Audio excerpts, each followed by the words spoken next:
Chapter 126, Nightmare Night, Part 1. I put on the last piece of my costume and looked in the mirror. Nice, I look awesome.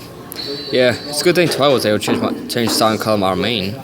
I reached out to T and picked up the glasses and went with the costume. I played some more of my eyes, looked back in the mirror. I'm just the most badass dude I could think of at this moment. I smiled and turned around to face Twilight, who was having fun and Sprite get their costumes on. Twilight was dressed up as a book. Yes, I said it, a book. I must say this, she's the sexiest move I've ever seen. When we get back, we're still reading that book. Agreed. Spark was dressed up as a Wonderbolt. That's what really does suit him. Fawn was dressed as an apple. A very adorable apple. And the funniest of them all, Kara. Twilight tried to get the costume on her, but she kept fighting her. But when I tried to put it on, she let me. But she glared at me the whole time. Kara was dressed up as a chicken. That's too funny. I chuckled and tried to Spark. You ready for your first nightmare night? He looked and smiled. It's gonna be awesome. Is Nova gonna be there? I couldn't help but laugh. What I can think about is Nova being there? Oh man, that's funny and cute at the same time. She may be there, I said as I popped my back. And there you go, Twilight exclaimed as she finished putting Fawn's costume on. Fawn looked in the mirror and smiled happily. I turned around where Delia was. Are you sure you don't want to come? Drax will be there. She chuckled and shook her head. No, I could. I will see Drax tomorrow. I shrugged and started back to my family. You guys ready? Yes! Fawn sparked out excitedly. I looked at Twilight and smiled. When you're ready, Twilight. She smiled back and nodded. Her horn began to glow, casting a light to engulf all of us. 5 minutes later, I turned down the street, looking at all the ponies in costume. To be honest, it's pretty funny. I was currently just walking around, looking for my friends. Twilight and the kids ran off on their own, which is fine with me. I just was scared of Fawn to do her own thing, because she's still on my back. Not the funniest thing in the world, but man, gotta love the Phoenix. Lance! I went to voice. Why? Why do you hate me so? I turned to see Tubby, galloping towards me. I got a smile on her face. When he stopped in front of me, he stuck a post. So, what do you think of my costume? I looked him over and chuckled. Nightmare Moon. He nodded and stood up normally. Yep. Do you like it? I nodded and turned to keep walking. Yeah, it looks good on you. You just gave him the wrong compliment. I heard his scream behind me, so Tubby sprint past me. He ran ahead and turned the corner, yelling out, Yes! I saw he kept walking. After a few minutes, I came to town square and saw Princess Celestia, Princess Luna, and Frederick up on the stage. Princess Celestia was talking to Luna, and Frederick was writing something down on a scroll. I trotted over to the stage and looked up. Hey, Frederick. Frederick looked down and smiled. Hey, Lance, nice costume. I chuckled and looked him over. Is that the engineer seal from Team Fortress 2? He shrugged. I guess, Annabelle suggested it. Never even heard of it before. Probably because you died before it came out, I suggested. He touched his chin. Huh, I guess that could be it.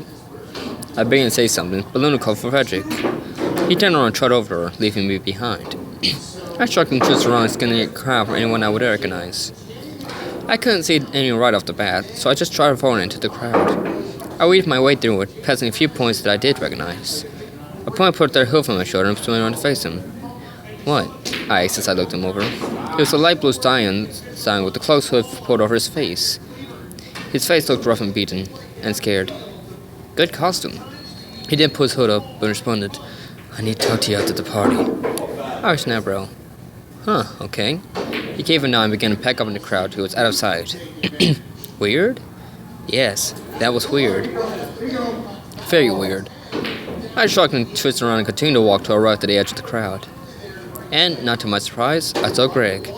And again, not to my surprise, he was dressed up in a green robe with yellow lining and a red fluffy color. The hat was green with a red top. And, to top it all off, he had a cane and a bell of blunts running across his chest. He smiled when he saw me and ran over. What do you think of my costume? I raised an eyebrow. A pimp? He nodded. Yep. Want to see the best part of this costume? I shook my head. I'd rather not. He brought his hoof up and back close me and closed his face. Psh, bitch slap! He yelled as he found his back laughing. I glanced at my face. But that's how it worked. Want to know the best part of this costume? He stopped rolling around his back and looked up at me, still on his back. What? I raised my hoof. It has steel boots! I never brought my hood down his family jewels, causing the call upward. I began to laugh as he rolled around, groaning. Consider that payback for the first time, I said straight away. I will have my revenge, he yelled after me. And then I'll take your balls if you do, I yelled back, still laughing. Revenge is awesome. So, what now? I got my revenge and talked to a few ponies. We could play some games. Good call, Dawn. I looked around and saw Applejack, still drawing the same thing from the episode, bobbing for apples. I shrugged over and smiled. Hey, AJ. She tilted around and waved. Howdy, Lance. Nice costume, where are you? I struck a small pose. Oh, I'm only one of the coolest guys around. Adam Jensen. She tapped her chin. Never heard of the feller. I walked over to the large bucket of water and looked into it. I'd be surprised if he had. I saw my face in the water, but I came up with nothing. Drat! Jack chuckled. Gotta keep it in your teeth, Lance. I remarked heavily. Yeah, I know. I looked back at the water. You're mine, Apple. So I trod down the street towards the place Seth said Applejack was at. After careful planning, he's finally decided to make his move. Again. This time, there's no one who could interrupt him. He hoped he would like his costume. He had decided to dress up as a vampire, face and everything. Hopefully she'll like it.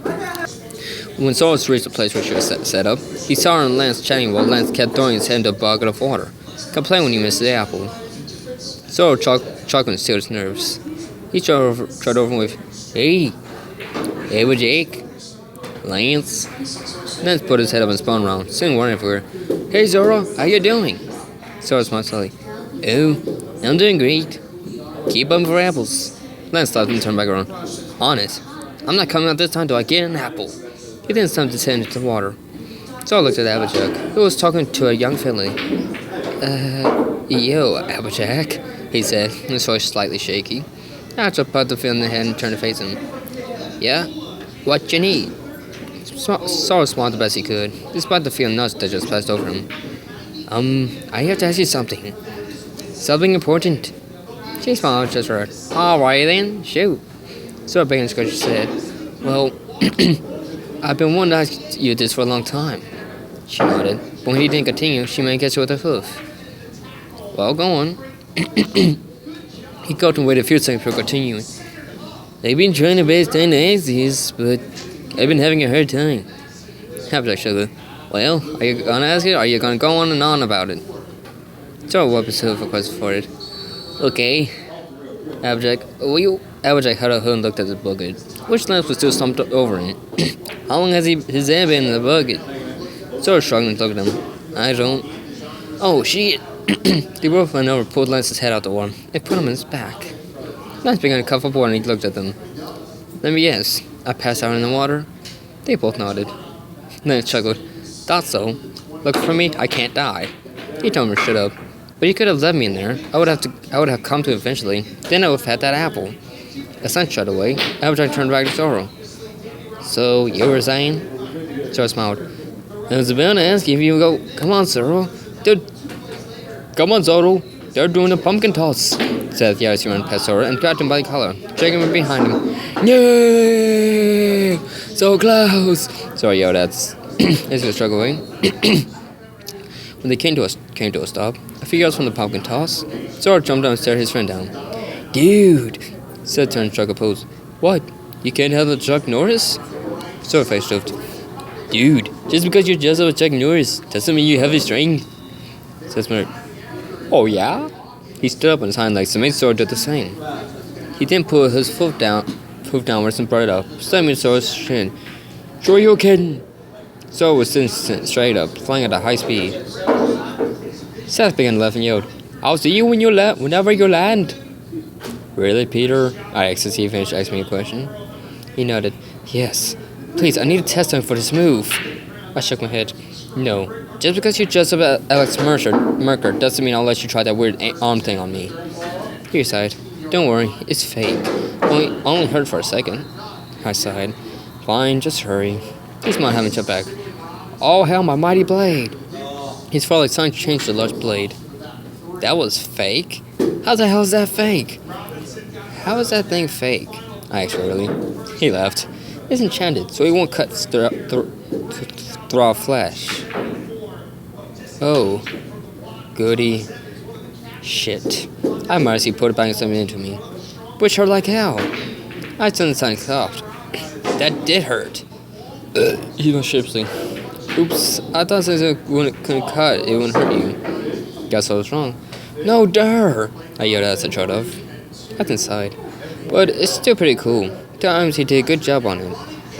I then began to walk towards Spark, who was talking to Nova. Aw, she stressed I was daring too. The chaos has been doubled. As I walked, I heard some point yelling out above. A second later, the sword fell off the sky and landed on the car, which broke under its weight. I walked past him and gave him a wave. Hey, Zoro. His head was rolling side to side, but he responded. Hey, Lance.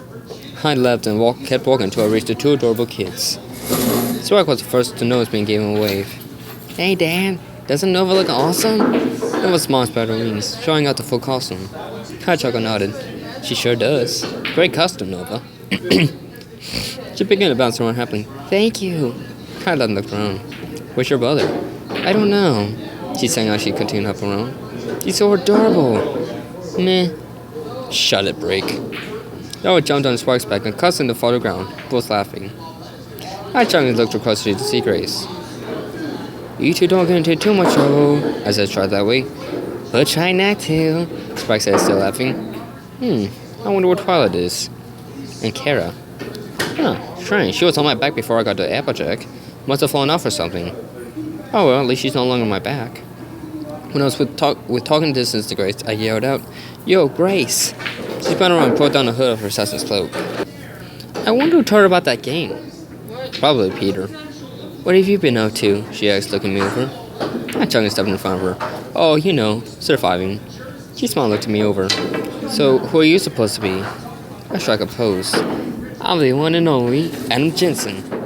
Never heard of him, she said with a smirk. I shrugged. I didn't expect you to. Then smiled. So, how's your Octavia?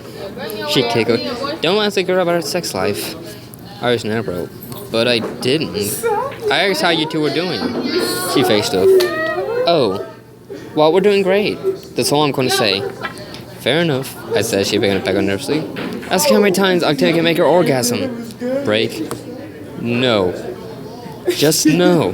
That's not something you ask a girl. I sighed and looked around, looking for the one point I wanted to see. Omnius. I have something important to ask her. Something moved out of the side of the crowd, drawing my attention. Lance, don't follow it. I turned in a direction towards it. And you don't listen to me. Yeah, I never listen to Break.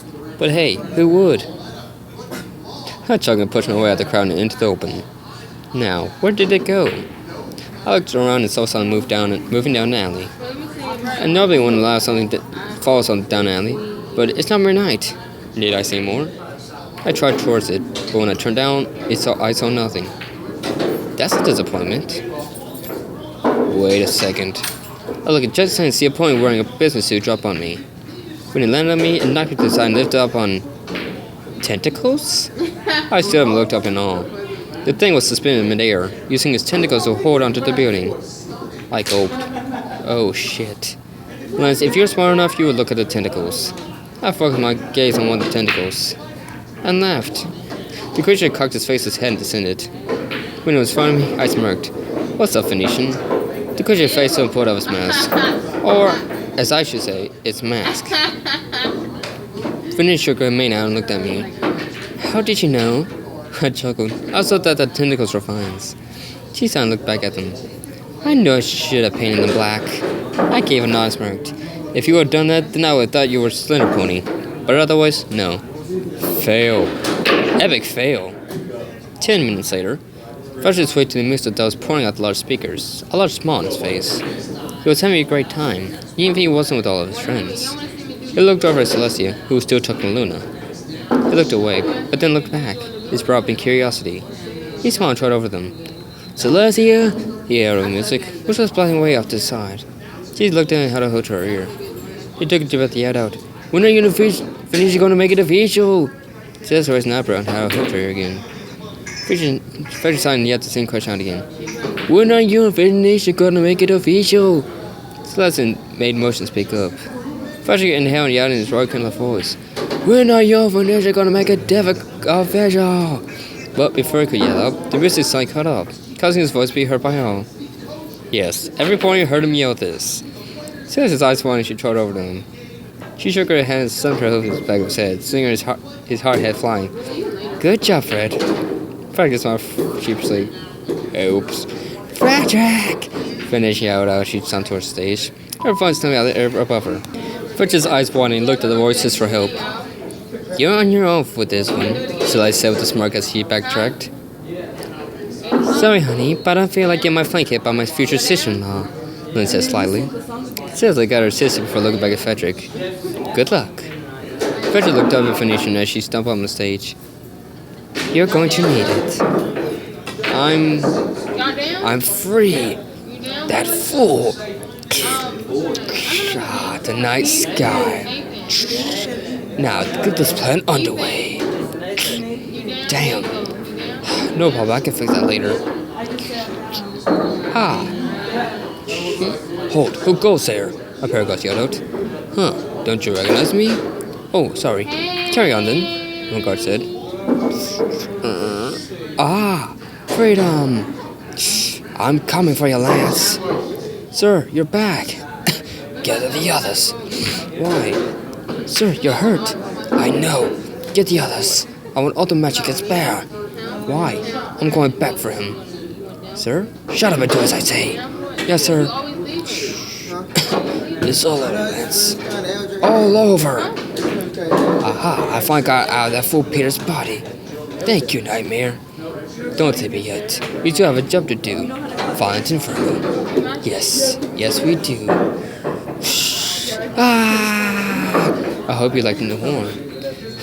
Yes, thank you, Master. Get up. We have a job to complete. Foul. Yes, we need your help. Great. Meet us at the Nightmare Castle. This is great.